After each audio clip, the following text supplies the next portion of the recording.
Hi, Jeff and Barb Severson here. We're from Rice Lake, Wisconsin. We're just going to talk a little bit today about some hunting stories. That's always a fun thing.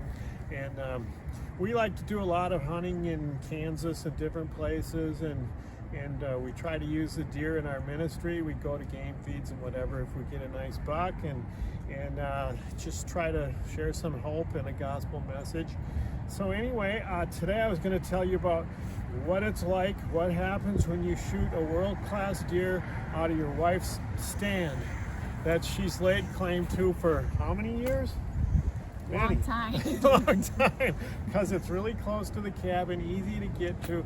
It was always off limits to me and my nephew, but we were pretty good with that until this big buck started showing up. But she said, no, off limits, you guys can't go in there. So we didn't, and she hunted in there for, I don't know, many years. What do you think?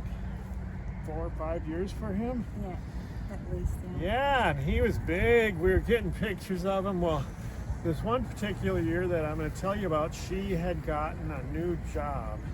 No vacation yet, right? Mm-hmm. So, I thought, okay, I'm going to have to go by myself.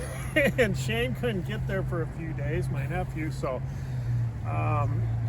anyway, she couldn't go, so I thought I would go, and I got all packed up and ready to go. And I'm on my way to Kansas, which is like an 11-hour drive for us. And I could tell, wow, something amazing is going to happen. And I truthfully wasn't even thinking about shooting her deer, because we didn't even know if he existed, because a lot of times you don't know if he made it through gun deer season and everything, which happens after we leave. And then it's a whole nother year, and we knew the deer was getting around 10 years old. And he was a big old typical 10-pointer, which is what I was hoping to get. A nice big giant looking typical. So anyway, we had no idea if he was alive, but I go to leave for Kansas, and I just felt the presence of God over me, and like the Holy Spirit just overwhelming me. If anybody has ever experienced that, you know it's a real emotional thing. It just brings you to tears. And I think that's, I don't know what it would be like to be in the presence of God, but they always say you couldn't stand it or whatever. It's so overwhelming, and to be in his presence. But I felt like that, like I'm driving to Kansas and I'm in tears, like the Holy Spirit's just telling me something's gonna happen, you know. So I would stop at the gas station to fill my truck up, and it was like, I gotta quit crying, God. It was really strange.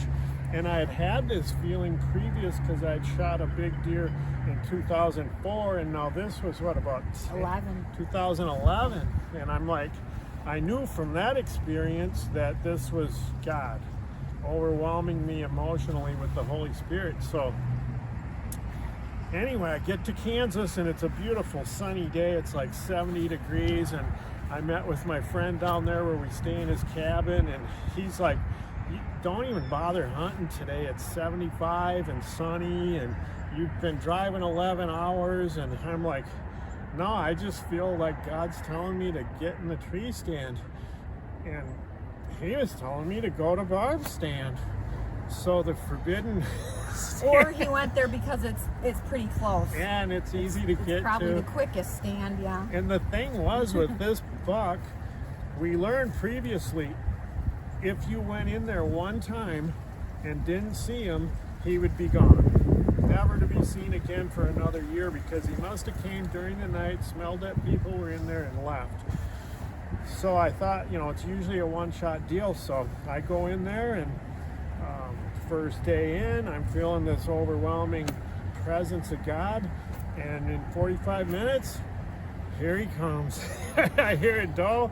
She comes under me, and she's messing around by me, and I hear another deer. I look, and it's him, and I saw this ginormous rack, and the deer, I got him. He came by, and I got him. He looked up at me, but I just was able to pull it off, get the shot, and the deer is known as the Kansas Halloween monster buck, if you want to Google it. And it's a 200-inch 10-pointer, and just shows you how God can work and why he had that plan for me that year But you know, But the story goes on because God really blesses you when you stay with your husband, even after he shoots the deer out of my tree stand, because that was in 2011, and the rest of the story you'll have to get from Tom. In 2018, I shot a world record for a woman with a bow, whitetail, not from that stand, but I thank God for blessing me with that, because I, you know, and that listened to God and stayed with my husband. So let me ask you, did that, when you found out he'd shot the buck, was there some initial resentment or No, not? really there wasn't. I mean, we just have such a passion for deer hunting that it was really excitement. You know, we tease about it, but I was super excited for him, and I knew how excited he was too, so there really wasn't. We just joke about it. And then the deer was way bigger than we even thought, and I probably wouldn't have pulled it off like he did. You know, he keeps his cool, and yeah, that's the toughest part. But when he gets them, they come in and boom, it's over in a few minutes. The one I got, it took about 10 minutes. I had to. But also, too, another part of this story was a whole bunch of discouragement, because we had hunted him for years. He seemed unkillable. We would think we had it made, and he's on camera, and then as soon as you tried for him, he's gone for the whole year. And we just thought he was unkillable, basically. We never dreamt anybody would get him. And I went through a period of time leading up to this where I'd gotten a big deer. We were getting invited to a lot of stuff to speak and show the deer, and then that kind of wore off, you know, Fizzled out. it fizzled, so to speak, in 6-7 years, whatever it was.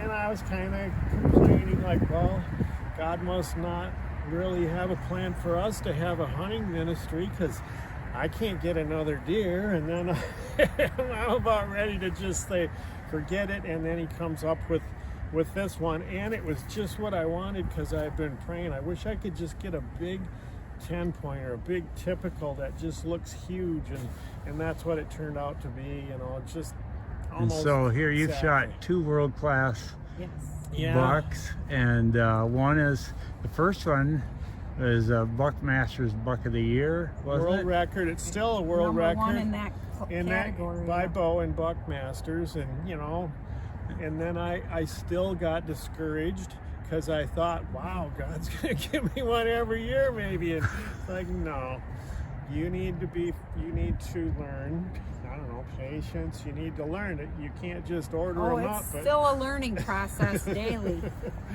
But we've been really blessed, and And it's yeah, just and fun as to- you said, so here you have 2, and then Barb shoots the largest whitetail ever shot with a bow by a woman, right. and she didn't shoot that out of your stand though, right? No. That was another No, they forbidden thought spot. they were going to get that deer. It was on closer to them initially, but God had other plans. Yeah. We were hunting in a really good-looking spot, me and my nephew, and thinking, well, it'll probably, Barb's never going to probably see it, but she likes her little spot up on the, we call it the East 80, that Yes. it's a beat-down cow pasture, but that's where God's like, really? We'll show you guys.